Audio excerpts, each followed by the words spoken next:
Hi, it's Melissa from Creative Frugal Fun, and this is a long requested video that I have decided to make for family and friends, and I figured I'd share it on my channel as well. My husband makes an amazing turkey, and so here is the recipe for Mark's famous turkey.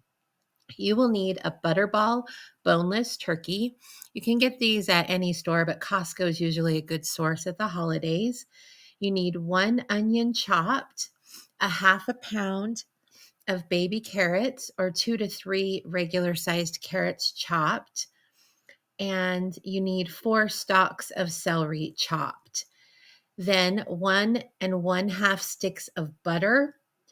You need finely chopped herbs, sage, rosemary, and thyme, approximately a cup of the herbs. 4 to 5 garlic cloves, finely chopped, or 3 to 4 tablespoons of the minced garlic that you can get in the jar. And you need salt and pepper. Fresh ground pepper is always amazing. And then you need an injector syringe. You can get these, I think even Walmart carries them. I know the dollar store carries a cheap version. Or if you don't have that, you can use a knife to put slits in the turkey and in place of the injector. So you're going to spray a deep casserole dish or a roasting pan, and then you're going to put the onion, celery, and carrot in the bottom of the pan. You're going to take the turkey out of the plastic and discard anything inside unless you want to keep the gravy packet. But if there's giblets or anything, we don't ever do that.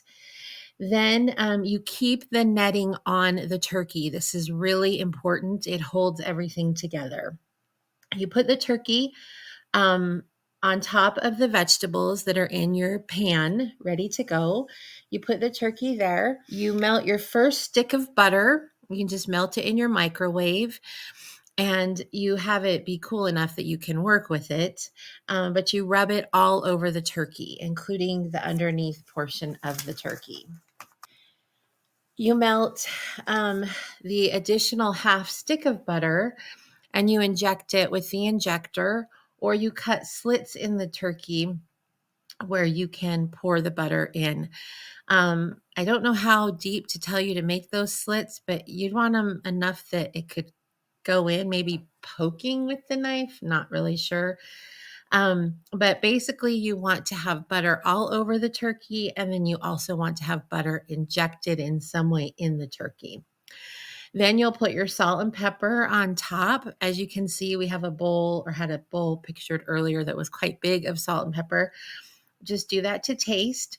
Add your garlic to your herbs and make almost a paste with that. And then spread that all over the turkey, bottom and top.